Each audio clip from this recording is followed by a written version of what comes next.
In March, your season can end in the blink of an eye.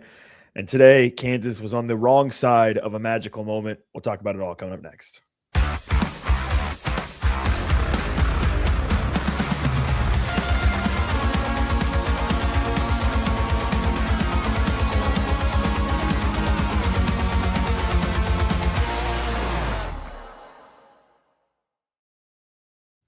This is the paid podcast, a live edition of the show.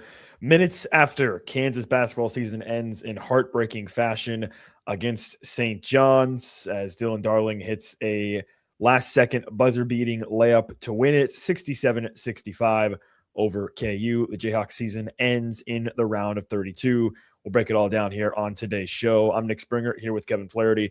Of course, we're brought to you by Emprise Bank, your partner in all things possible, member FDIC. If you're joining us live, please go ahead and subscribe to the YouTube channel. Also, like the video and please share a comment. Continue to share comments. We've had many people in the comment section already. Really appreciate everybody joining us today, especially in the wake of a really devastating loss for Kansas as they go out in the round of 32 for they missed this chance to go to the second weekend for the fourth consecutive year. Haven't been there since 2022 when they won the national championship. And obviously to do it in this fashion really hurts. Really, really hurts. So tough one out there today for KU. They lose 67-65. Kevin, instant reaction, your immediate feelings.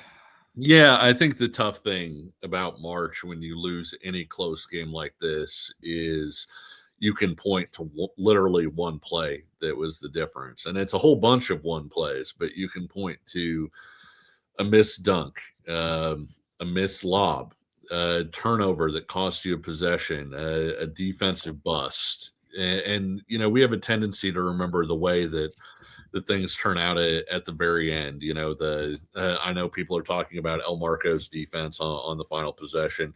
It was a good play call because obviously they pulled so many guys out of the lane. And so Flory wasn't there as the backbone. You think about how many times this season a guy has driven into the paint and you've had that guy in the background that you knew was going to challenge a shot, but everybody kind of vacated. There was no help, and Elmarco Jackson didn't have anybody to kind of push that ball handler into. Darren Peterson had a couple, shots that kind of went in and out. That's the difference in this game. And I'm not blaming Darren Peterson. I'm just saying it's so easy to find one thing and blame it when the truth is, just make one more play in any of these different areas, and it's a different story. And I think the overwhelming story in this one, Nick, was Kansas didn't play well enough for the first 35 or so minutes of this game. You wind up turning the ball over on 24% of your possessions. That's almost a quarter. You wind up giving up 15 more shot attempts than you had. And so in a 2-point game, I'm generally going to put money on the team that gets 15 more shot attempts than the other team that didn't. And for a lot of the game, Kansas was second to a lot of 50-50 balls. Now that changed when Kansas made its run. And I think one of the hard things about this loss, Nick, is that at different points this year, Kansas looked really mentally tough, whether that was the TCU comeback, whether that was getting down against Arizona the way that they did and immediately snapping it back in, coming back and winning that game. There were times where you could see sort of the mental toughness of this team. And the unfortunate thing is, in this game, they needed to be mentally tough all game long, and they weren't. They locked it in at the end and wound up tying the game. But the ultimate part was they didn't execute. They didn't do the things that they needed to do in order to win this game and not put themselves in a position where you can get beat on a final play like that.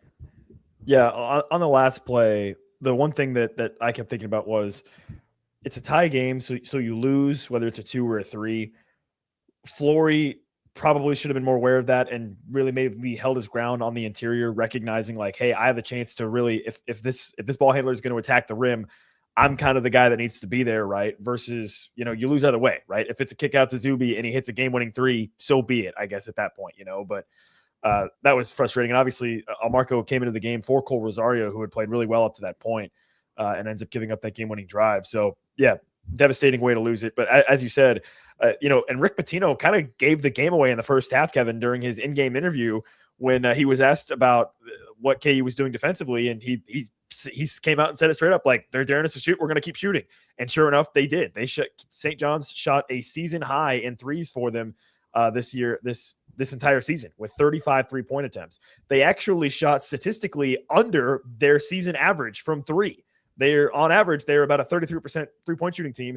Today they went 11 for 35, which is 31%. The difference is they just kept shooting, and Rick Pitino kind of gave it away during the game. Yeah. He said, "Hey, they're daring us to shoot, and we're just going to keep doing it." And today they proved that, hey, if you just shoot enough threes, even if you're not a good 3-point shooting team, if your opponent's going to continue to let you shoot them and you keep shooting, eventually it's going to work out for you. And sure enough, it did. So I guess that's why Rick Pitino is a Hall of Fame coach and I'm not. But yeah, I mean, that's kind of what it came down to offensively for St. John's. Is KU basically from start to finish said, you know what? Okay, we're not going to let you try to get into the interior too much. We're just going to let you take threes.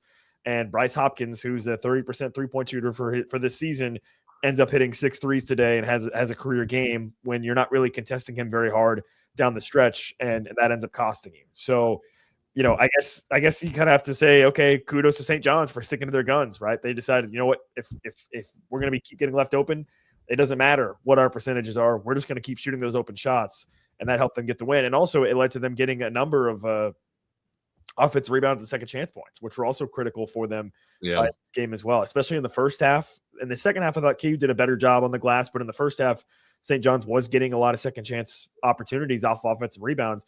The numbers end up pretty equal to what KU got, but in that first half, it felt a bit more. The big difference was the points off turnovers, 18 for St. John's to just 7 for Kansas. Kansas turned over 16 times, that you pointed out as well, Kevin. That was a real issue for them. And, man, it was just boneheaded turnovers too. I mean, they were unable to inbound the ball at least 3 or 4 times that I can think of just off the top of my head, to the point where he had Stan Van Gundy questioning why Trey White was continuing to be the inbounder on the broadcast, which was crazy. And so that was really the issue is St. John's, yes, they were applying pressure, but they weren't some of those were just unforced, right? Just throwing it straight at a guy's feet off an inbound or, whatever it is. So that was obviously very, very frustrating as well. And St. John's did a good job on defense. Some of the Brandon in the chat says, St. John's defense is suffocating, and it was. They did a pretty good job. Kudos to them. Kansas did struggle offensively for a significant majority of this game.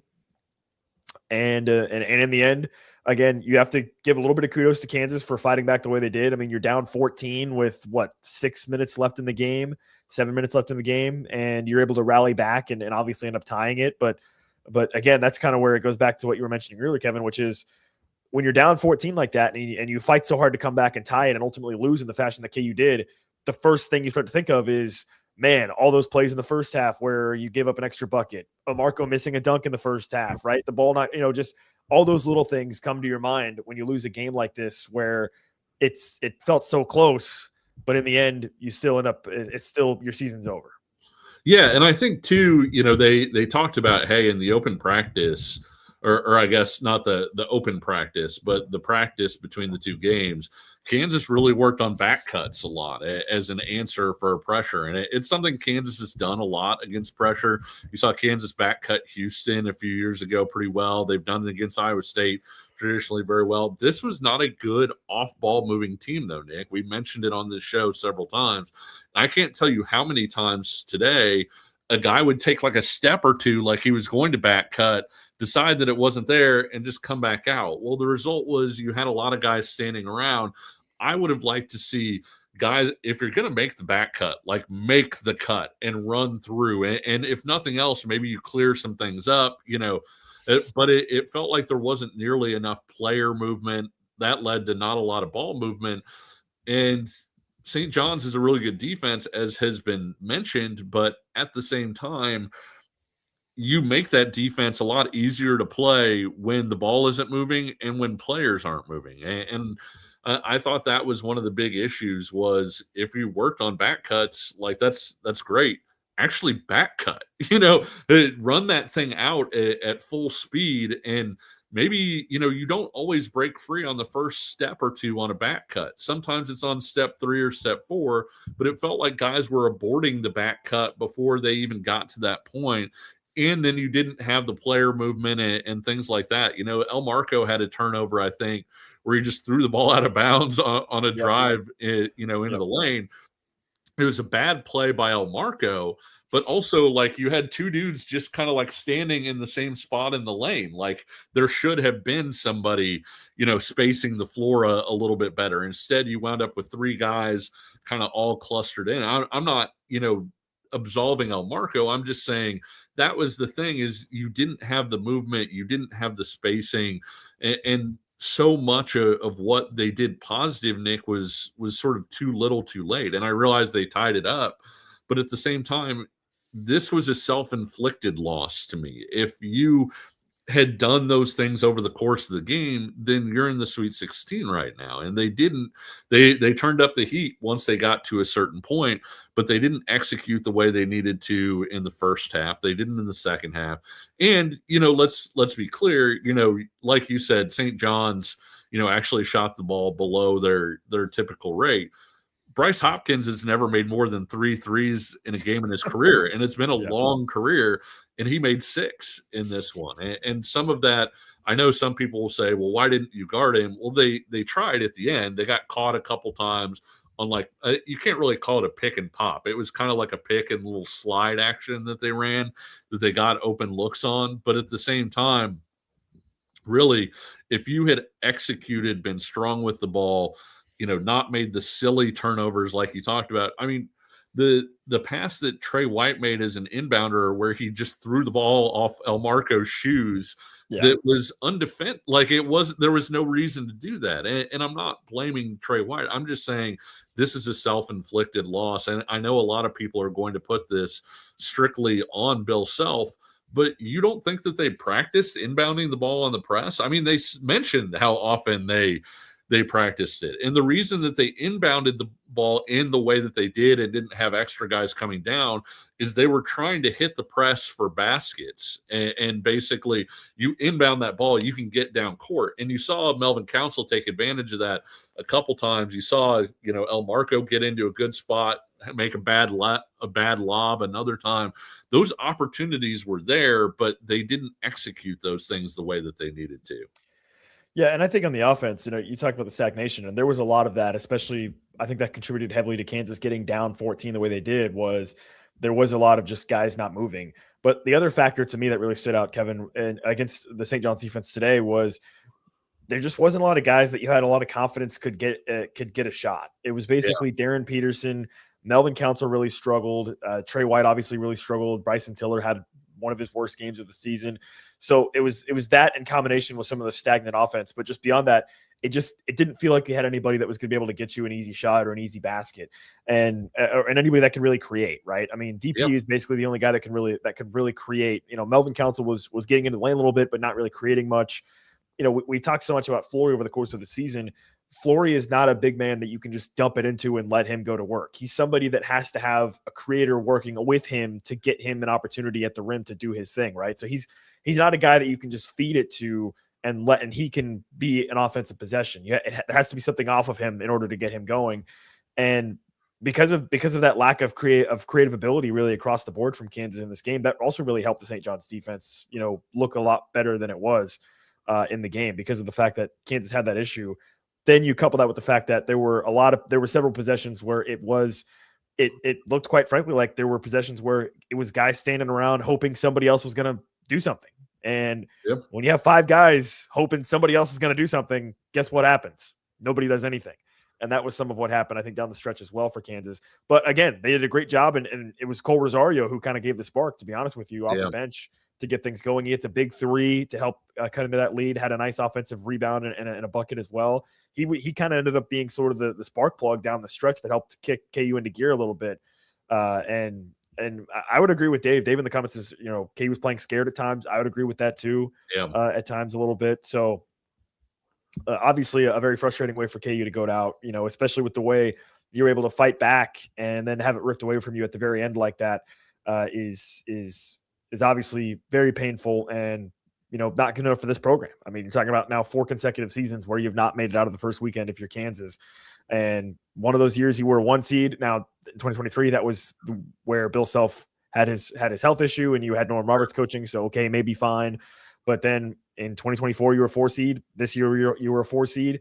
You expect to get out of the first weekend, one of those years, and it hasn't happened. So obviously, it's not good enough right now for Kansas, and there's going to be some questions. We'll probably talk about some of it later on in the show in terms of maybe what's next for KU. But as it relates to this game, again, I think you outlined it, Kevin, for 32 minutes or so, 33 minutes or so, Kansas was not the better team, flat out. And you can only be not the better team for so long out of a game and still have a chance to win. And it came back to bite them today. Yeah, I think people are talking about the lack of bench impact, and I 100% agree. Like, that was a fatal flaw on this team. The fact that St. John's could go into its bench and get quality plays, and Kansas, all year has struggled, meant that the starting five had to perform at a high level. And so when you have Trey White being invisible for 36, 37 minutes, when you have Bryson Tiller not scoring, those are things that you just can't have happen when you don't also have the bench guys. And there are a lot of reasons for that. There are times, honestly, when Kansas has been helped out over the course of a season by injuries or different things like that have facilitated depth. In this case, Cole Rosario was a guy that was getting starts at the start of the year. He was getting opportunities, didn't make the most of those. Jamari McDowell did. Jamari then faded. Cole Rosario doesn't really get his opportunities. And there are different reasons for that. Bryson Tiller was, sort of up and down, but had some really good moments and then struggled down the stretch of the season. And so you didn't get a chance to see as much from Paul Mbio or get a chance to see some of these other guys. Jaden Dawson, we've talked about, was a guy that KU probably wanted to either start or be a sixth man heading into the season. He has the injury through camp. Then Jamari, you have Rosario and Jamari McDowell. And so just little things like that, kind of stopped them from ever getting that rotation to where all sorts of guys were operating at the same point where you could go 9 deep and you felt really good about those guys. And so the truth is this team just never got comfortable. There was never really a stretch where you could say, hey, this is the best version of this team, and I feel great about this team moving forward. And I think the hope was that they were going to find it in the NCAA tournament. And I think that's what some of the frustration is here, is you felt like, man, with how badly they played, if they found a way to get across the finish line in this one, Nick, you would feel like, hey, maybe they'd be dangerous playing against Duke next week. But they just never got there. Between the Peterson injuries, between the, different guys having sort of peaks and valleys, Trey White was a guy that looked like he was going to be a first-team All-Big 12 guy for a significant portion of this year, and then struggled in the postseason the way that he did. And so I just think that this team was a team that, Dave was driving the trains and everything, and not to poke fun at that, but they never got out of the station. Like, it was like you hopped on the train, you were like, man, the amenities on this train are really great. I'm really looking forward to this trip for the next 4 hours or whatever.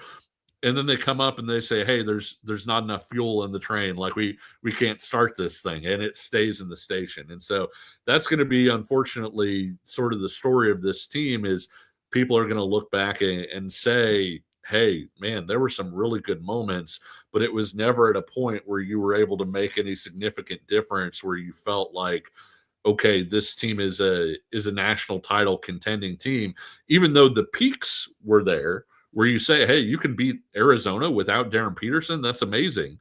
But especially with the way Kansas played over the last month, I think Mike Vernon put out there that heading into this game, Kansas was shooting over like the last 7 or 8 games.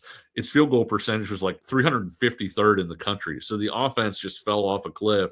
And obviously the offense was what hurt them today. The defense was good enough if they made a couple more plays offensively to win this game, but ultimately they're headed home. Yeah, unfortunately, it was just massive regression from Trey White specifically, and Melvin Council and Bryson Tiller. I think those 3 guys just had major regressions in the postseason. You look at Trey White, and something we kind of highlighted for him, Kevin, is that when he first transferred in, over the course of his career, he had not really been better than a 33% three-point shooter. Like that wasn't really, you weren't really expecting him to come in and be a big time shooter, but then he kind of was that for a good chunk to start the season. But then in the postseason, Kevin, this is what, going back to the Big 12 tournament. So TCU, Houston, Cal Baptist, and today against St. John. So 4 games. Trey White, 2 of 15 from 3 over these 4 games in the postseason. Melvin Council, same situation with him where his efficiency just, went off of a cliff, and he really, really struggled to create as well. And then Bryson Tiller, obviously, again, today had maybe one of his worst games, and no points in 26 minutes on the floor for him. Really rough, and he probably wouldn't have played that much if it wasn't for Paul Mbia picking up 4 fouls pretty early in the second half. And so, he had obviously a really, really tough game. And again, going into this postseason and into this NCAA tournament, Kansas had kind of basically just gambled with, we've got our 5 starters, and those are going to be the guys we're going to lean on, right? That had kind of been what they'd made their bed with that a little bit, by not, because we hadn't seen much of Cole Rosario. Jaden Dawson obviously didn't play at all in this postseason, I don't think, or he played a little bit in the Big 12 tournament maybe. Even Jamar McDowell didn't play much. So they really just kind of pushed their chips to the center of the table with the 5 guys they had. And unfortunately, Trey White, really, really regressed. And today, Kevin just looked completely out of it for the entire game. I mean, just mentally, he was very, very indecisive. It was everything with him. With Melvin Council, I think he did a lot of what he normally does, driving in and creating. It just wasn't working as much for him as it had been earlier in the season. And he didn't take care of the ball to the level that he did earlier in the season. Earlier in the season, Melvin was a really steady hand from like an assist to turnover ratio and things like that. And he was too loose with the ball for a game like this in particular. Yeah. Yeah. So that's KU just kind of made their bed, and they had to lay in it with kind of going all in with the starters they had. Because, by the way, can I ask you a question real quick? Go ahead. Do you know who was number 1 and number 2 on this KU team in plus minus in the first half, like at halftime, like who the number 1 and number 2 guys were? In the first half, I'm gonna guess DP was one of those guys. Nope. No, number 1 was Elmarco Jackson. Number 2 was Paul Mbia. Hey, big ball. And so if and you're down 8 at halftime, obviously, and I get plus minus isn't everything, but at the same time, I think it says a lot that most people felt like Elmarco didn't play great in the first half. He missed a dunk. He obviously had the turnover on a bad lob right as the half ended. But Elmarco Jackson was the top guy in plus minus in that first half. And that tells you what other guys were or weren't doing, I think, as much as anything positive. And so I think Dave, made the point that, hey, if you're going to play your 5 starters and 3 of them, aren't going to have a good game, you're going to be in for a rough night. Yeah. And again, your 4th guy in Flory, as I mentioned earlier, is not somebody that it can really create for himself offensively. That's not really who he is. And so now you're talking about it all boiling down to Darren Peterson. and then Darren Peterson obviously is a lightning rod for a variety of reasons. Even when he has been playing a lot more down the stretch, this season. So in the end, that's kind of how things fall for Kansas. They come up short against St. John's, 67-65. For St. John's, mentioned Hopkins, it goes 6 of 9 from 3 in the game. But again, as a team, they didn't shoot very well. Zuby, by the way, also finished with 18. He was 6 of 8 from the line too. This was pointed out, Kevin, for like 37 minutes of the game, Zuby Ejiofor only had 1 foul, which I can assure you that he did not commit only 1 foul. I can assure you that. But he ends up with and Paul Mbia got the foul like when got his 4th foul on Zuby, when that did not appear to be any sort of foul. It looked like he just sort of slotted his shot into the nether realm. I will say Paul Mbia got all of his money's worth on 1 foul against Zuby, where it was on a rebound and he like put him in a headlock. It was like, Zuby, this is basketball, not MMA, but for Paul, but I loved it. But yeah, and honestly, I would have liked to have seen Paul Moore. He just got into foul trouble, I think, unfortunately, in this game. But there was a stretch in the second half, Kevin, too, where you saw when St. John's was able to get into the paint, they were very effective. And so that kind of opened my eyes to, okay, I understand why Kansas is going with the strategy they're going with and letting these guys, just try to shoot threes, because when they got inside, they were scoring pretty easily against KU's interior defense. But in the end, it still wasn't good enough, and St. John's ultimately wins. Yeah, for sure. And so it was one of those games where if you had fixed any one of maybe like 5 things, not saying you had to fix all 5, if you had fixed one thing, if Trey White had, played with more confidence, if you didn't turn the ball over the way that you did, if, you did this, or this, just one thing, and you wind up winning this one. And that's why this one's going to sting for a long time. I'm not trying to bring up past traumas that maybe you've talked about with your therapist or whatever else, but I remember Jesse Newell, now with The Athletic, but he was with the Journal World at the time, looking at KU's loss in 2013 to Michigan, and basically saying, hey, for Kansas to lose in the final minutes to Michigan, here are like the 13 things that had to go wrong, and all 13 of them went wrong. And this is one of those games where you say, hey, if one of these 5 or 6 things doesn't go wrong, you win this basketball game. And unfortunately, those all went wrong. Yeah, and I think this the season ending here for Kansas today brings up 2 very critical questions, both of which have already been broached in our YouTube live chat here, which is who stays and who goes roster wise. And also, I think we probably should talk about the possibility of Bill Self potentially returning as the coach of this team as well. So we'll zoom out. We'll take a bigger picture look at this team, what this means going forward. We'll do all that coming up next. I'm BJ Kissel, founder and CEO of KC Sports Network. Emprise Bank has been with us from the beginning. They were our first network partner, and they believed in the vision of what we were building from the start. I can't speak to any other banks or companies and how they operate, but I can tell you from personal experience and based on the growth of the network you're listening to right now, that if you have banking needs, call our friends at Emprise Bank. We've worked with so many great people there over the years, from Vicky and Aggie to Andrea, Lori, Jackie, Deb, and Aaron, and not to mention so many others that not just supported KC Sports Network, but supported our KCSN Foundation as well. But the best thing that I know is that if I have a question or a problem, no matter how dumb the question is, I know who I'm going to call and who I'm going to talk to. And I know that I'm getting an answer from someone that I can trust. And I know that person is there to help us. That's why Emprise Bank has always been and continues to be our partner in Possible. And they can be yours too. You just have to reach out. If you have a banking need, whether it's business or personal, hit me up. I will connect you directly with the same people that have helped us build KCSN. And that's our friends at Emprise Bank. This is the Paid Podcast, a live edition of the show here on Sunday evening after Kansas unfortunately knocked out of the NCAA tournament again in the first weekend in the round of 32 on a last-second shot from St. John's, 67-65.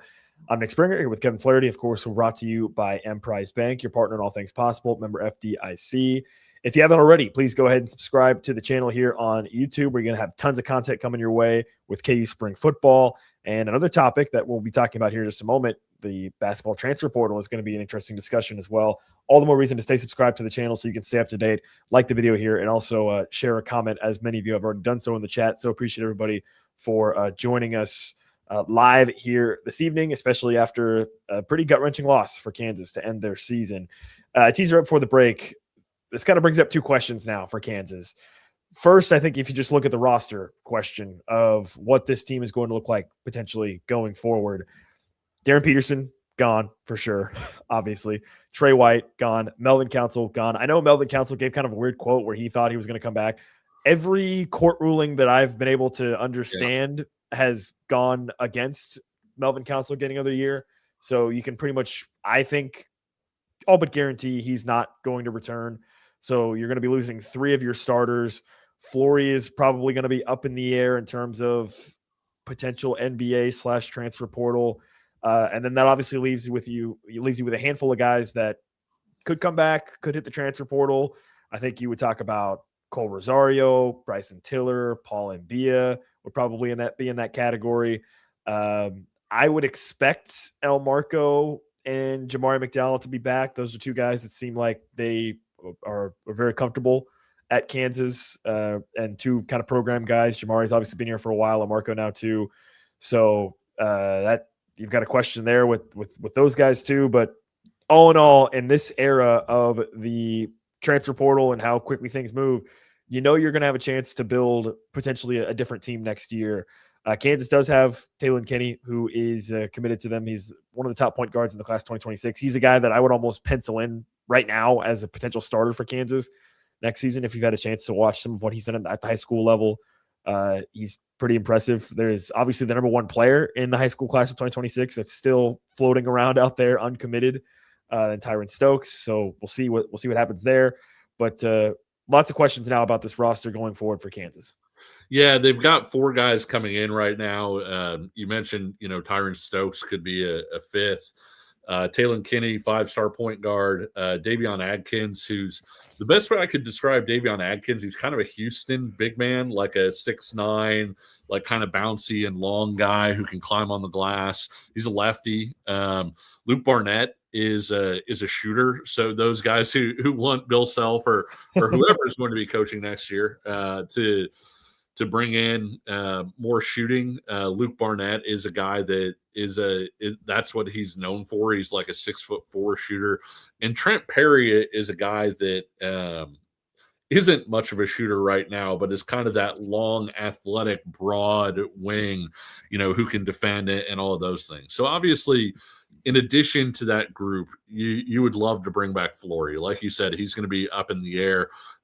Talking to Ben Pfeiffer, who we've had on the show, who's an NBA draft guy. He saw Flory kind of in that range of like 28 to 45-ish. And traditionally now we've seen people have a chance to bring those guys back because, one, there's more surety in going after those guys in terms of, hey, I can give you this many $1 million to stay here. You don't know if you'll get that if you go to the NBA. But I think, too, guys want to improve their stock, et cetera. So you'd love to bring back Flory, especially with all he did for your defense this year. So if you have Flory, Taylor Kinney, as kind of the guys there, you would like to bring back Bryson Tiller. You do wonder if you bring in Tyron Stokes at some point, your NIL runs out, right? And so you do wonder if Bryson Tiller, bringing in multiple other 5-star guys, bring back Flory. If Tiller could maybe be a little bit of a casualty there, you'd love to see him come back and get better. Cole Rosario, you'd like to see all those young guys come back in terms of him, Paul Mbia, because right now in college basketball, it helps to have guys who have been in your program and understand really what your expectations are. And even if it's a new staff, even if it's somebody new or even if it's handed over to Jacques Vaughn or whatever, you still want to have guys who understand what it's like playing for Kansas, who understand all of that. So you're not just totally rebooting the roster. It's easy to forget with this team that this was a reboot pretty much. Jamari and Elmarco didn't play a year ago, even though they came back. Flory was a reserve last year and was your most experienced guy from last year that came back. And so I think you saw some of the growing pains of that this year. And with Darren Peterson's injury, those growing pains kind of extended on even into conference season. And so you would like to have most of those guys come back. Samis is a guy that I think a lot of people will be tracking. Obviously, Bill Self has said, hey, I think Samis is an NBA guy down the line. But you want to have as many of those guys come back as you can and go into the transfer portal with the idea of filling a hole or 2 or 3 versus, hey, we got to go into the portal and get 7 guys and kind of remake this whole roster. And so you want most of those guys to come back, especially since pretty much all those guys that we're talking about, Nick, they aren't, and I'm not trying to crap on him by saying this, but they aren't like AJ Storr type guys where, people are questioning the motor or things like that. Nobody has questioned how hard Cole Rosario's worked. People aren't questioning how Flory works or different guys like that. And so I do think you would like to have some semblance of a bunch of those guys coming back with the new talented guys coming in. Yeah, the big difference between this year's roster and kind of what we saw from previous rosters is to your point. There's not really any guy that you look at and say, man, you wouldn't feel too bad if he walked out that door. Like, no, I think you'd feel, even a guy like Bryson Tiller, who obviously I think down the stretch really struggled this season, you'd be happy to have him back for sure, right? Cole Rosario, love to have him back. If Paul Mbia, Kevin, is not on this team, in 2026, I am going to be very sad. I'm aware of that. I am very aware of your Paul feelings, and the thing is, Paul Mbia came a long way this year, and obviously he's got a lot of physical tools. He's got an unbelievable wingspan, and big guys tend to get a lot better over the course of their careers, and so you would love to bring back Paul Mbia. It's just a question of, again, what all you're able to do. And the NIL thing, I think, is bigger than people think. And the reason I bring that up is just that when Kansas was going after Darian Williams, somebody that I talked to had said KU would have a really hard time getting Darian Williams. And a big part of that was Kansas was, you already had Darren Peterson. You paid to bring Flory back. You were doing certain things with that money. And NC State was going to pay Darian Williams to be their number one guy. That's the way that money is spread out now. And so Bryson Tiller, you would love to have come back, but there's probably a school out there that's willing to pay Bryson Tiller to be their number one guy. And with the way that tampering / half tampering happens now, he's getting those offers, whether it's somebody calling his agent, whether it's, somebody talking to the high school coach, whatever. It's not like he's just sitting there without an idea of what his value is. And so you kind of have to pick and choose who and what you're spending on. And so that's the tricky thing about that is if you get a Tyron Stokes, you're going to pay for Tyron Stokes. You are already probably paying for Talon Kinney, being a 5-star, one of the best point guards in the country. You're going to pay for Flory Badunga to come back if you're able to get Flory to come back. At that point, you still have to fill out the rest of the roster. And if Bryson Tiller comes back and says, hey, somebody's willing to pay me this to come back, I think Bryson Tiller's best basketball is ahead of him. As he gets stronger in the weight room and is able to do more things physically, I think he's going to get a lot better. But at the same time, you do have to kind of look at it and say, well, can we afford to pay that? And then can we afford to build out the rest of the roster like around those guys if we do? And so I think that's the thing that maybe not a lot of people are considering is just that outside of, maybe Kentucky or a few other places, you just don't have unlimited NIL to throw. You have to pick and choose your battles. And I think Tiller could be one of those guys. And this is without inside information on this, but I think there would be some people who would look at Tiller and be willing to spend on Tiller to bring him in at a level that would make Kansas have to maybe make some choices. By the way, the transfer portal doesn't open until the day after the national title game. But similarly to what we saw on the football side of things, as teams get knocked out, you may start to see guys announce intentions to enter the portal. We saw a lot of that in December, if you recall, after the football season, where the transfer portal didn't open until, end of the season or end of the national championship game, and you had guys coming out and saying they're intending to enter the portal. We've already seen some of that with some schools that have already been out. I don't know if we'll see that specifically from anybody like from KU or anything like that, but just something to keep in mind is that portal doesn't officially open until April 7th, the day after the national championship game. But yeah, it is of course going to be putting another puzzle together. And, over the course of this last offseason and into this season, Kevin, you and I think both were in agreement that we thought Kansas adapted a little bit its strategy in the transfer portal and had a much better setup coming into this season in terms of finding players that kind of fit a little bit more into the system of Bill Self. When you think about a Melvin Council, you think about a Trey White, and you could argue they worked out or didn't work out. Mentioned obviously those are two guys that really struggled late in the season and kind of contributed to Kansas ending its season early in the round of 32.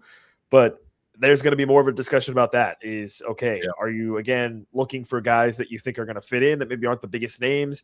Are you looking for, just the biggest fish in the biggest pond to try to bring in? But again, that circles back to the money conversation as well too, of how much are you going to be able to spend on maybe a player like that, like a Darian Williams like player in the future. So obviously these are all difficult questions that will need to be answered in the coming weeks and months as the transfer portal opens and the process unfolds of guys potentially going to the NBA draft, coming back, what all that looks like. So lots of moving pieces there. And then, of course, the biggest moving piece and something we haven't really touched on much this season, Kevin, is, of course, the fact that for Bill Self, we're kind of stuck in a time loop here of every year sort of having this question of, is he going to come back? Is he going to coach again? This year he has walked and talked the entire season like a coach who is not even considering retiring. So I would keep that in mind. But obviously that's something that you have to consider as well with some of the health issues that he's dealt with, and obviously kind of how things have unfolded over the past couple seasons. So that's a question too of what that looks like. Will there be a potential new coach at this stage where, we're literally, an hour into the offseason here, by the way. So this is a lot of speculation here, but I would say I would expect right now that I think Self will be back in 2026. There's a chat here from Anthony who says, according to Swain, who friend of the show, Michael Swain from 27 Sports, says Self City hasn't decided if he will coach next year. Said he will go home and discuss with family. I love what I do. I want to feel good doing it. Again, I think that's a reference certainly to his health, right? Which becomes sort of the first and foremost thing. He obviously did miss a game earlier this season when KU played at Colorado due to some precautionary things. But again, generally speaking, he has not acted like a guy, and he has not looked like a guy to me that is ready to call it quits. But if you had asked me 2 years ago how many years Bill Self had left, I would have said 2 years. And now here we are. So it's certainly something that is a situation to monitor over the next couple of weeks. And I would just add to that, I just mentioned the transfer portal opens on April 7th. This is a situation with Bill Self where that decision needs to be made pretty quickly. Yeah. Because Kansas, if Bill Self is going to retire and Kansas is going to need to conduct a coaching search to hire a new coach, that process will have to be very fast because of the fact that the portal is going to open on April 7th. It's going to be fast and furious. Players are going to be going different places. Like that process is going to have to happen very quickly. So just to emphasize, you basically have 2 weeks now, essentially, from of Bill Self having the opportunity to maybe have a chance to sit down and discuss his options, with his family, whatever it may be, and whether or not he decides that he wants to return. Obviously, Kansas brought in Jacques Vaughn as an assistant head coach. He stepped in as the acting head coach when KU played that game against Colorado when Bill Self was not available. You assume he would be a top candidate. Obviously, I would hope and expect that Kansas would make this a national search. You're talking about a top 3 job in college basketball, I would argue, at this stage. So certainly you'd hope that you open it up for other candidates to around the country. That'll obviously be the job of Travis Goff. But yes, this is again, we haven't really touched on it much this season just because I didn't think it was really super relevant to talk about during the season. But obviously now that the season is over, this is a pretty big, important issue that, Bill Self is going to have to make a decision on whether or not he wants to come back or not. And if Kansas is going to be hiring a new coach, that's going to be a major, major thing that needs to be rolling pretty quickly because of the fact that in this era of college basketball with the transfer portal, you need to be putting together a team very quickly. Yeah, and I think when you look at the 3 biggest schools to have coaching searches recently, right? If you can call them searches, Duke stayed on the inside with John Shire. North Carolina stayed on the inside with Hubert Davis, and it doesn't look like it's working. Kentucky opened it up, went guns blazing, and basically got shut out. I bring that up just to say, Nick, obviously I was in a spot to talk to a lot of people when I was at 24/7 and CBS and talked to a lot of coaches, a lot of agents, people behind the scenes. The one thing that we had always heard was Scott Drew is not leaving Baylor unless it's for Kentucky. And that was the thing that was, you could be at an event like, getting a hot dog, and they would, tell you that as you're getting your hot dog, like Scott Drew is going to leave for Kentucky if he ever gets that chance. Kentucky took a swing on Scott Drew with all of that there and whiffed. They didn't get him. And I tend to think when you look at the resources and everything else, Kentucky may just be the best job in college basketball. And I don't bring that up to demean the KU job or anything else. And I'm not saying they shouldn't go for a search, but I do think what we saw when Kansas went through the search with post Roy Williams, and that's how long it's been since Kansas has had to do this, obviously, where Bill Self just left Illinois to come to Kansas. I think that's less likely now. I think, the Blue Bloods are seen as having so much pressure to perform. And if you're at a place where you can already compete for a national title, potentially win a national title, then it's a lot harder to convince those guys to leave because it's Kansas. And that used to be your trump card, right? Like, hey, my business card says Kansas on it. You should hear me out on this. And I'm not saying they can't hire somebody really good. I'm just saying if you're Tommy Lloyd or if you're somebody like that gets brought up in these places, if you're Dusty May, you're a 1 seed with the chance to win a national title at both of those places. I don't know that either one of them would make the jump to Kansas based on what their current place already is. And so that doesn't mean they won't hear KU out. That doesn't mean they won't use KU to get a little more money in their pocket either. But I do think it's harder to go and make those sorts of swipes than it was before. And when people look at Jacques Vaughn, I know some people in the chat have really not liked the idea of Jacques Vaughn as the next hire at Kansas. Jacques Vaughn's a good X's and O's coach. He really is. I'm not saying he's the right coach for Kansas. I'm just saying X's and O's player development, like you could do worse than Jacques Vaughn. But if it winds up being Jacques Vaughn after you open it up to a search and you're like, this is our guy, that's different than I think Bill Self retiring and you just saying, okay, Jacques, it's yours, right? Like if you go through the process, you interview other guys, you kick the tires, you say, you know what, Jacques is our guy, that's one thing. But I think the thing that people are worried about is just handing it over to Jacques Vaughn, okay, he's up next, like he gets it. And so you have to call some of the guys that we're talking about in the chat here, but I'm not sure that some of those guys would make the jump. There are some other things beyond Tommy Lloyd here. I would love to be wrong and have Tommy Lloyd come and coach Kansas at some point, but there are some other things behind Lloyd that I don't know that Lloyd would make the move to Kansas anyway that, I probably shouldn't get into here. But yeah, the big issue with Lloyd is he's a West Coast guy and Arizona's a Nike school, I believe. He's a huge Nike guy, which is a big, so that could be a tough hurdle to overcome, obviously. But listen, if it's this year, if it's next year, there is going to be a lot of pressure on Travis Goff to get this hire right, because let me remind you guys, in 120 plus years of Kansas basketball, I mean, we literally invented the damn sport. Okay. And since basketball's inception, Kansas has had 8 basketball coaches. 8 coaches have coached at Kansas in almost 130 years. Okay. 8 coaches. All right. And for me personally, and I think for some KU fans too, that means something, which means that the next guy that you hire, it's not somebody you're hiring for the next 3 years, for the next 5 years. You're expecting to bring in a guy that's going to be the coach of Kansas for the next decade plus.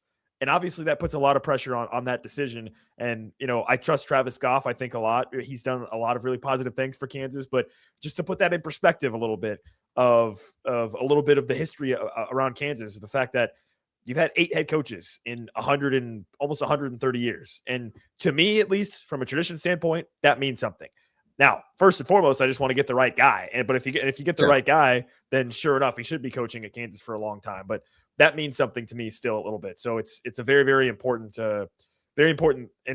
thing that may happen this year, may happen next year. I can almost guarantee it's probably going to happen within the next 3 years. So it's going to be a critical search for Kansas. And it's why, like you mentioned, Kevin, you certainly want to open it up and call all of the guys you want to call, right? And, we can put together a coaching hot board at some point if it is this year. But yeah, it's very interesting. And just circling back to that Bill Self quote that we read earlier, I mean, that's significantly more candid than I expected Bill Self to be in that quote. So this, I know I said it, we're not even a little over an hour into the postseason here, or the offseason for Kansas. I thought that I have felt really for pretty much this entire season that Bill Self was probably going to give it another go. But that quote from him is very telling that it's not a guarantee. It may very well be 51-49, one way or the other, whichever the decision is.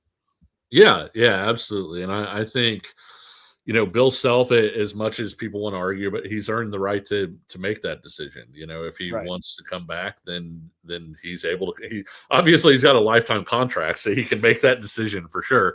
But I also think that I think that Kansas fans are naturally, with Bill Self being in that spot, are wondering what is going to come next, whether it's this next year, whether it's 2 years down the line. basically, well, where is Kansas basketball going to go from this point? I mean, no Kansas coach has more than one NCAA title.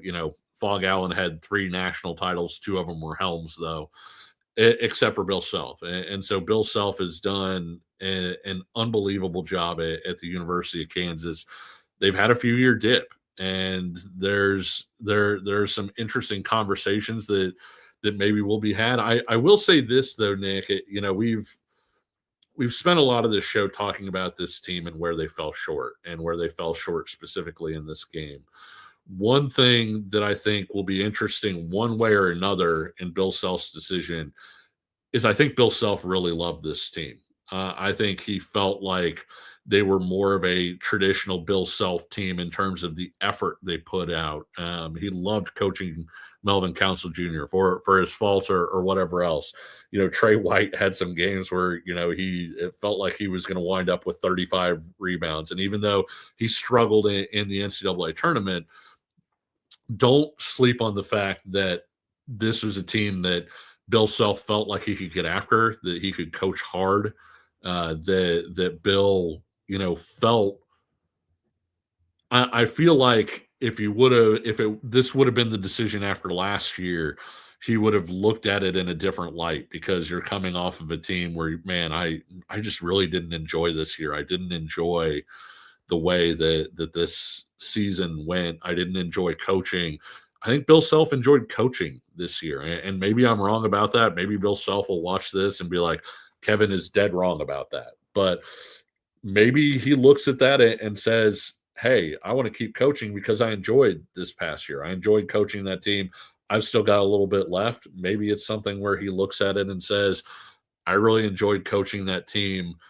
That's a good place to leave it off. I don't know how that factors in at all, but I do think that the fact that he enjoyed this team could wind up being something that factors into his decision. Well, what I would add to that, Kevin, is, and this is going to be a little bit of stating the obvious here, but just bear with me, is that Coach Self is a competitor. He's the biggest competitor maybe there is, right? And that is a little bit of stating the obvious, but the point being in that is, I have also felt that, if you look into if you try to analyze the psyche a little bit of Coach Self here from the outside, is that he would be the type of individual that would say, hey, I want to hand the baton on a high note, right? Whether it's going to the Elite Eight, going to the Final Four, making a run in the NCAA tournament. I want to be able to sort of ride off into the sunset on a high note, right? Feel like I'm leaving this program in my final season in a position better for the next person to take it over. And so I've thought in the back of my mind, especially as we got to the postseason, of, hey, if Kansas makes a run in this tournament and maybe gets to the Final Four, maybe that's it. Versus if they get knocked out early, which this year they end up losing the round of 32 again, maybe that could spur Self to say, I'm going to give it one more crack and try to go on a run and try to go out on a high note. I can only imagine, obviously I'm not a high level competitor myself for a variety of reasons, but I can only imagine, and we see it all the time with professional athletes and coaches too, how many guys just want to go out on a win, right? Ride into the sunset on top. And obviously Travis Kelce coming back. Right. And obviously that is so rare that guys actually get to do that. But I do wonder if that, plays into a little bit of, hey, I would love to, if I feel like I have the resources, if I have the talent that I've brought in to bring it all together for one final year, make a run in the NCAA tournament, win the Big 12 championship, whatever it may be, to then be able to ride off on a bit more of a high note, hand the baton to the next great Kansas coach, having finished on some success. I wonder how much that would play in a little bit to the mentality here. And just one more final thing to add. We mentioned that quote from Self earlier, talking about how he was going to spend some time with his family. He also later went on to say that he feels as good as he has felt in a long time, talking about himself physically and where he's at. So that maybe is something to keep an eye out for as well. And Dave points out in the chat, you're right. This was supposed to be the year. I think you're absolutely right. This was supposed to be the year. You have Darren Peterson, this generational all-time talent. You've surrounded him with guys that you feel like are good role players that can fit with him. You're right. This was supposed to be the year. I 100% agree with that. This was supposed to be the year where you go on a run. Maybe you make it to the Final Four, national title, whatever it may be. Darren Peterson ascends and is the number one overall pick, and Bill Self can call it a career. You're absolutely right. This was supposed to be the year. It obviously didn't happen. So does that feed into this idea that he'll come back and want to try to run it back and have one final crack at it? Or does it feed into, hey, you know what? Like you said, Kevin, I loved coaching this team, and I don't know that I'm able to recreate, that of what I had this year with these guys that I loved. So I'm just going to call it here. Who knows? So it's obviously up in the air. But again, this is just to kind of circle back to what I mentioned earlier. This is a decision that's going to have to be made very quickly for a wide variety of reasons, and it will be very interesting to watch over the coming weeks. Yeah, I think so. There have been a lot of questions about Kansas's offense in the side there, and I think the most NBA style offense that KU ran under Bill Self was 2022, 2023. I'm not talking about the national title team. I'm talking about the team that had KJ Adams at center and DeJuan Harris at point guard, because they were running a lot of high screen and roll. They were hitting KJ on the short roll where he could dish it out to different guys. It was an NBA style system. And so a lot of people saying, hey, the stuff he runs is outdated. I don't know that it's outdated. I think the 2 years with Hunter Dickinson, you were obviously going to operate a certain way because you had that kind of center, which I think kind of put you behind the eight ball. I think they wanted to run some similar sort of high screen and roll type stuff this year, Nick, but I don't think that they had the player movement that they had usually. I don't think they had the ball movement that they had. When you look at the 2017 team that had Josh Jackson, that had Frank Mason, that had Devontae Graham, right? Frank Mason was the National Player of the Year, but the ball wasn't just like in his hands, right? The ball moved, it switched sides, the ball went around, and then Frank Mason got his within the confines of the offense. I think in this particular case, I think Kansas maybe played a little bit in a way that it wasn't used to playing, which was, hey, put the ball in our NBA guard's hands and let him try and go make something. But I don't know that I don't know that the system I don't know that the system worked, because I don't think that they had the different parts that make that work, right, Nick? And that's, one, you have to have the ball movement. One, you have to have you have to have the player movement. You have to knock down outside shots. And I think that all of those different things would have made this offense look very different if all of those things would have come together. I do think the 2 years with Hunter Dickinson, and I'm not blaming Hunter Dickinson, I'm just saying you were kind of, siphoned into your offense had to be something with Hunter Dickinson as a center. But I do think the 2023 team, was kind of an NBA system. I think this year they were kind of awkward and they never really got the system to be what it was.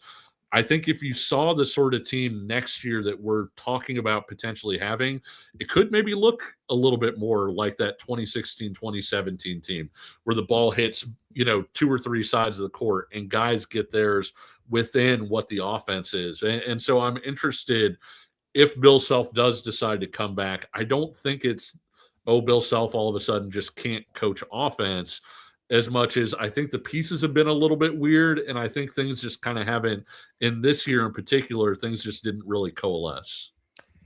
Yeah, I mean, obviously this year specifically, there was a whole host of problems, centered primarily around Darren Peterson and his sort of in and out of the lineup. But yeah, and that kind of adds to the question of Self coming back. Is someone pointed out in the chat earlier, if Self does decide to run it back, can you trust him to maybe find that right formula again? Obviously for the past 4 years, basically it has not worked out. And so is there trust there that he can, sort of recapture that and adjust to that, especially if he is for sure probably going to be retiring within the next 2 to 3 seasons. So that's another thing that adds to it. Bottom line is, I do agree with Anthony. The 18 team was his best shooting team. I mean, in terms of you had guys up and down that lineup that could shoot, and they took advantage of it. They shot a high percentage. They shot a lot of threes. The thing with Self is he's not anti-shooting three at this point. He was earlier in his career, but he wants the ball to touch the paint first. He doesn't want, hey, let's just kick it around the perimeter and jack a shot. He wants, hey, let's get the defense to collapse and then kick that thing out and get looks. And those are usually your more high percentage looks, right? Statistically speaking, your highest percentage 3-point shots are the ones where the ball touches the paint first, either off of a dribble or off of an offensive rebound, and then you're kicking it back out. And so it's not that Self is anti-shooting threes, I don't think, but also when you look at this year's team and the way they wound up being, they weren't a roster that was going to wind up, shooting 45% threes. Like that just wasn't who they were. Right. And, you could make the argument, hey, maybe you should have leaned more into getting like guys like Cole Rosario or Jaden Dawson. Guys, Cole Rosario had basically the entire season to get going from the perimeter and literally never did until the Houston game, basically. Like, I'm not saying he's a bad shooter, but I'm just saying like Cole Rosario had opportunities. Now, Jaden Dawson's a little bit of a different story. And Rylan Griffin had opportunities. He said he didn't run off good three-point shooters like Rylan Griffin. Rylan Griffin got opportunities to shoot the ball at Kansas, and he didn't take advantage of it. And some of that comes down to, and I think I talked about it a little bit last year, not so much this year, but some of that comes down to, guys, there's no denying it. There is a different level of pressure on you when the front of your jersey says Kansas. I'm just period. I'm just saying it. There's a different level of pressure on you when the front of your jersey says Kansas if you're going to go play at Texas A&M or whatever, or insert random school here. There's a different level of pressure, and some guys embrace that. Some guys are able to overcome that. Some guys can't. I think that's kind of shown. There's a different level of pressure on that. So and it is what it is. And Dave says it's 100% our fault as fans, and obviously as Kansas being the blue blood school. I mean, again, I'll say it again. We invented the damn sport, guys. Come on. Like, yes, there's a different level of pressure when you're playing for Kansas versus when you're playing anywhere else. And so that, again, that factors in. That factors in 100%. So, all right, Kevin, you got any other final thoughts here? I was going to kick it to you just real quick, if you're good. For those that don't know, this is going to be Kevin's last live show. He is moving on from KCSN. We may squeeze one more show out of him. We were originally planning on, if KU would have won, we would have done one more show early this week to talk about the round of 16 or the Sweet 16 and so on. But obviously that's not going to happen. But we may still squeeze one more show out of Kevin early this week. We'll see. But this is definitely Kevin's last live show here on KCSN. He's been obviously a critical part of our coverage here at Kansas Jayhawks KCSN for the past 2 seasons. He is moving on. Very, very excited about what is upcoming next for him. It's something that you can't share yet, but it is exciting. Yeah, I can't tell you guys what it is yet. I'm sorry about that, but it is exciting. But absolutely, he's been such a critical part of our coverage here. The show will go on, by the way, though, for those wondering. We are going to be continuing our coverage here on KCSN with myself. We do have another co-host. I do have another co-host that I think most people will be pretty excited about. That hopefully just got to iron out some final details before I can introduce that. So still a very exciting time. Just a little bit of a transition here as we hit the off season. And hey, thank you to Samuel, who says, proud of you, Kevin, enjoy listening to you and Nick go back and forth. Thank you very much. And yeah, thank you everybody for the kind words for Kevin. Kevin, I'll give you a chance to say anything if you want to here at the end. We appreciate you. And if you have any other final thoughts. Yeah, I think this is a tough year for KU fans for a lot of reasons. And I 100% get it. I think all of us were right there, right, Nick? You think about the season at the end and, you get Darren Peterson, the number 1 player in the country, the best guard prospect in, a decade or whatever people were calling it. And you have the games early on in the season, even without Darren Peterson, where you win some big games and the team around was playing really well. And it was easy to see when they went on that little run in conference play, like, hey, there's a lot of potential here. And I think the fact that they didn't get where they wanted to go was disappointing for everybody. And I know that we had a lot of live shows with you guys where everybody was disappointed in the way that things turned out and frustrated. And yet there still was some optimism that, hey, things could come together at the exact right time. And unfortunately, today's game was an example of sports happening, right? You play really poorly for 30, 35 minutes. You don't feel like you're even going to have a chance. And then your team comes together, they win the 50-50 balls, they scrap, they do all the things, they tie it up. Darren Peterson makes 2 clutch free throws to tie that thing up, and you feel like you got a spot. You do everything right, and then a guy who, didn't hit a shot all game is able to get a layup as the buzzer sounds and you lose. And one of the great things about this show and about you guys is I feel like we've been able to talk about sports. We've been able to talk about life. We've been able to talk about Nick hating every single, Big 12 town that is not Lawrence, and having all sorts of anti-passion for different Big 12 fan bases. But from the bottom of my heart, really did want to say thank you to all of you guys for following along. Thank you for yelling at me at times when you felt like I needed to be yelled at. Thanks for commiserating when we came here. I think all of us, I hope, felt better after a lot of those live shows when there were bad ones. And I feel like the vibes were really high and we celebrated really well when they were good moments. And so I'm going to miss all of that, and really going to miss you as well, Nick, and doing the show with you. You've been a great friend as well as a great show host, and I'm going to stop now before I start tearing up or anything. But love all you guys. I won't be going too far, I'll say, but yeah, hopefully Pahey continues to rock and roll, and it'll be kind of nice to sit on the other side and watch it from here on out. Yeah, the one thing that I was going to add is that Kevin is leaving us, but he'll be closer than you think. He'll be closer than you think. But yes, very, very excited for the future for you, Kevin, and obviously very grateful for the time that you were able to spend with us. You are truly one of the most knowledgeable people on Kansas athletics that I know, and I knew it would be a slam dunk when we had the chance for you to join us here at KCSN. So obviously very appreciative of you and your time, and yeah, you've been a great friend. I certainly hope and look forward to hopefully many more opportunities to go get some great barbecue with you in the future in the Kansas City area. So looking forward to that and much more. But yeah, thank you so much, Kevin. Thanks a lot, guys. That's going to do it for this edition of the show, but have no fear. Be sure to subscribe. By the way, spring football starts this week, so we're going to be bringing you some spring football content. Follow along on Twitter at PaidKCSN. Kevin, the one thing that I was bummed about when I found out that you were going to be leaving us is that I can no longer blame the grainy photos from practice on you. Oh yeah, that's true. Yeah, that's true. That was my specialty for a long time. Taking a photo and then having to tell you who I took the photo of, because there was no way for you to be able to tell from my photo.